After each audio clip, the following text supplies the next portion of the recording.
Auranga bridge બનશે રાહતનો સેતુ।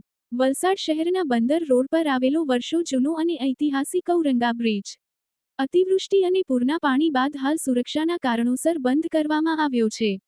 વર્ષોથી આ બ્રિજ પરથી હજારો લોકોની અવર-જવર થતી રહી છે, પરંતુ ભારે વરસાદ બાદ બ્રિજની સ્થિતિને ધ્યાનમાં રાખીને જનતાની સુરક્ષાને પ્રથમ પ્રાથમિકતા આપતા વહીવટીતંત્ર દ્વારા હાલ અહીંથી અવર-જવર રોકવાનો નિર્ણય લેવામાં આવ્યો છે।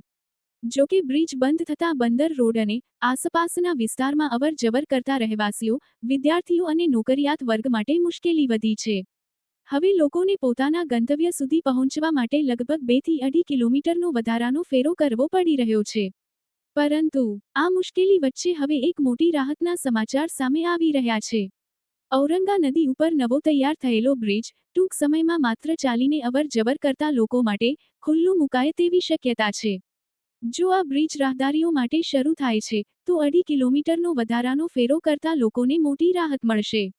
વિદ્યાર્થીઓ માટે શાળા કોલેજ પહોંચવું સરળ બનશે, નોકરિયાત વર્ગ માટે અવર-જવરનો સમય બચશે અને સ્થાનિક રહેવાસીઓ માટે પણ એક મહત્વનો વૈકલ્પિક માર્ગ ઉપલબ્ધ થશે।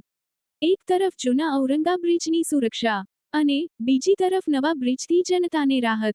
કહી શકાય કે વહીવટી તંત્રનો આ નિર્ણય સલામતી સાથે સુવિધાને પ્રાથમિકતા આપતો નિર્ણય બની શકે છે। હવે વલસાડની જનતાની નજર નવો ઔરંગાપુરનો આ બ્રિજ ક્યારે શરૂ થાય તેના પર છે।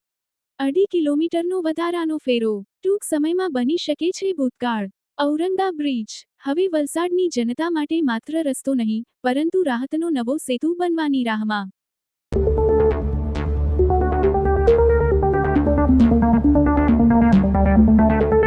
नमस्ते, ब्लू मून मोबाइल गैलरी में आपका स्वागत है। यहाँ आपको सभी प्रमुख ब्रांडों के फोन और अप्लायंस मिलेंगे। आज ही तुलसी एस्टेट डुंगरी वलसाड में हमसे मिले।